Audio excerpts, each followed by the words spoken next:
अस्सलामुअलैकुम। इमरान है। UK, Europe, USA, America, Australia का वीज़ा बआसानी लगवाने के लिए आपका ट्रैवल हिस्ट्री का होना बहुत ज़रूरी है। और वो कौन से 4 से 5 कंट्रीज़ है जिनका वीज़ा आसानी से लग जाता है और आपको वो इन तमाम बड़ी कंट्रीज़ का वीज़ा लगवाने के लिए आपके लिए हेल्पफुल है। ये आज का हमारा टॉपिक है। आप मेरा चैनल सब्सक्राइब करें, मुझे कमेंट्स करें, मुझे व्हाट्सएप करें। इससे मतलब जो आपके क्वेश्चन होंगे उसका रिप्लाई किया जाएगा। यूएस ट्रैवल हिस्ट्री क्या होती है और ये किस तरह बनाई जाती है, ये मैं सारी डिटेल आपके साथ शेयर करता हूँ। बहुत सारे लोग ऐसे हैं जिनको टूरिज़्म का शौक़ है। अब टूरिज़्म के शौक़ के लिए आप यूएसए जाना चाहते हैं, कनाडा जाना चाहते हैं, यूके जाना चाहते हैं, ऑस्ट्रेलिया जाना चाहते हैं। इसके लिए 2 चीज़ों का आपके लिए होना ज़रूरी होता है। या तो आप बिजनेसमैन हैं, आपकी बैंक स्टेटमेंट बड़ी स्ट्रॉन्ग है, आपका वेल वर्थ बिजनेस यहाँ पे चल रहा है, तो आपको इन कंट्रीज़ का वीज़ा मिलने के लिए आसानी होती है। अगर आप एम्प्लॉई हैं या स्टूडेंट हैं और आपके पास इतनी हैवी बैंक स्टेटमेंट नहीं है, या आपका इतना बिजनेस का सेटअप अगर आपका बहुत छोटा है, तो उसके लिए आपकी ट्रैवल हिस्ट्री का होना बहुत ज़रूरी है और ये काफ़ी काउंट की जाती है। अब ट्रैवल हिस्ट्री के लिए कौन सी ऐसी कंट्रीज़ हैं जो आपको बआसानी वीज़ा दे देती हैं, जिससे आपकी एक वैल्यूएबल ट्रैवल हिस्ट्री बने और जब आप किसी भी बड़ी कंट्री का वीज़ा लगवाने जाएँ, इंटरव्यू दें, तो ये आपके लिए आसानी हो। उन 4-5 कंट्रीज़ के अंदर आपका आ जाता है Malaysia, Thailand, Sri Lanka, Singapore, Indonesia. Viewers, ये 4-5 कंट्रीज़ ऐसी हैं जिनका पाकिस्तान में बैठे आराम से ई वीज़ा आप खुद भी अप्लाई कर सकते हैं, ट्रैवल एजेंट से भी अप्लाई करवा सकते हैं और इनकी भी इतनी ज़्यादा कॉस्ट भी नहीं है। आप अपने एक ही ट्रिप के अंदर इन 4-5 कंट्रीज़ के अंदर विज़िट करके आ सकते हैं और आपकी ट्रैवल हिस्ट्री मेंटेन हो जाती है। आप इस ट्रिप के लिए अपना प्लान बनाएंगे तो उसमें आप ऐसा नहीं है कि आप एक-एक दिन इन कंट्री में ठहरेंगे तो स्टे करेंगे तो आपका जो है वो ट्रैवल हिस्ट्री बन जाएगी। एटलीस्ट 3 डेज़ आपका ईच कंट्री में स्टे करना ज़रूरी होगा, ताकि आपकी एक प्रॉपर, जब हम वैसे में इंटरव्यू के लिए जाएँ तो अगर कॉन्सुलेट के सामने बैठे हों, वो अपना इंटरव्यू दे रहे हों, तो आपके डॉक्यूमेंट देखे, आपका पासपोर्ट देखे कि उसको इस चीज़ का अंदाज़ा हो कि ये विजिटर है, इसकी ट्रैवल हिस्ट्री है, ये 3-3, 4-4 दिन जो है वो एक-एक कंट्री में घूम के आया है, वहाँ की मुख्तलिफ साइट्स देखी हैं। इस चीज़ के लिए बहुत सारे लोग ये कहते हैं कि अगर हम एक-एक दिन के लिए इन कंट्रीज़ में स्टे करके आ जाते हैं तो उसका भी कोई बेनिफिट होगा कि नहीं होगा। ऐसा कुछ नहीं है। कम से कम 3 नाइट्स का जो है ना आपका हर ईच कंट्री के अंदर स्टे होना चाहिए। अब यूएस ट्रैवल हिस्ट्री के लिए इन जो 4-5 कंट्रीज़ मैंने अभी आज इनकी डिटेल आपको बताई है, इनके वीज़े कैसे अप्लाई होने हैं। पहले नंबर पे हम आ जाते हैं थाईलैंड।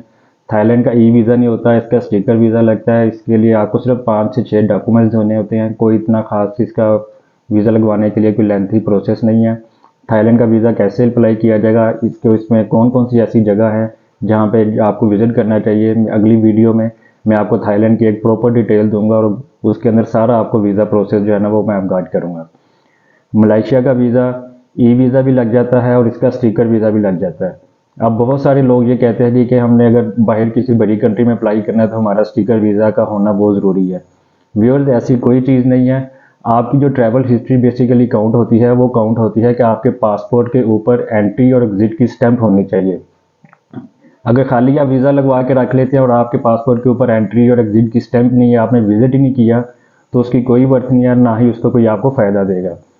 अब मिसाल के तौर पे देखें, अगर आपके पास यूएसए का पासपोर्ट है, अब वर्ल्ड में जो है वो 90% कंट्रीज़ ऐसी हैं जिनके अगर आप अगर आपके पास यूएसए का पासपोर्ट है तो आपको वहाँ का वीज़ा रिक्वायर्ड नहीं है, ऑन अराइवल आपको एंट्री मिल जाती है।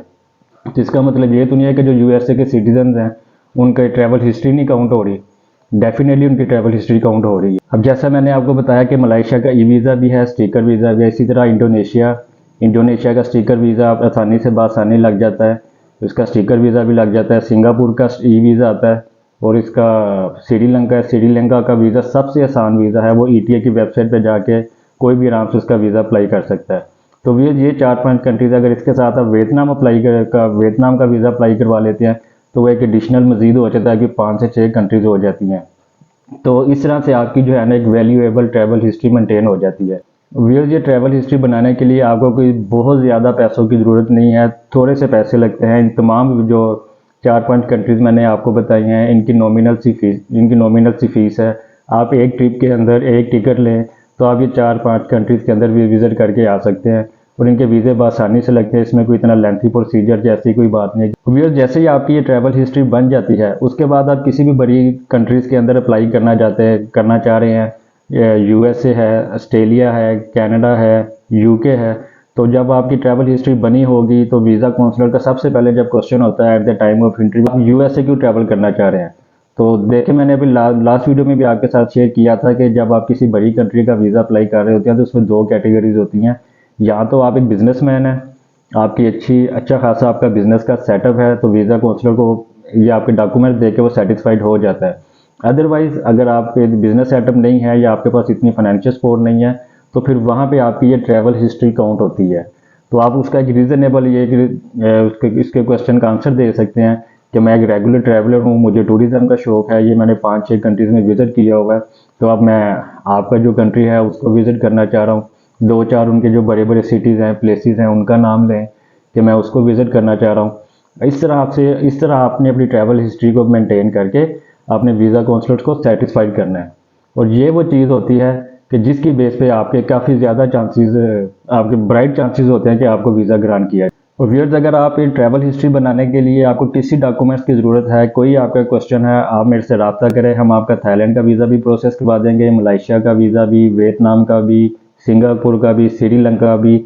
आपने सिर्फ एक ही दफ़ा हमें डॉक्यूमेंट्स देने हैं, प्रॉपर डॉक्यूमेंट्स दें। एक ही दफ़ा आपके डॉक्यूमेंट्स देने से इनके तमाम कंट्रीज़ के वीज़े जो है वो प्रोसेस हो जाएंगे। और ऑलमोस्ट 3 वीक्स के अंदर आपका ये पूरा प्रोसेस और 5 से 6 कंट्रीज़ के आपके वीज़े जो है वो प्रोसेस होके आ जाएंगे। उसके बाद अपना दूसरी कंट्रीज़ के लिए अगर आपने अप्लाई करना है, यूएसए के लिए, यूके के लिए, कनाडा के लिए, फिर आपको वो गाइड किया जाएगा कि उसके लिए अब आपका क्या स्टेप है, कौन से डॉक्यूमेंट हमने आपको देने हैं।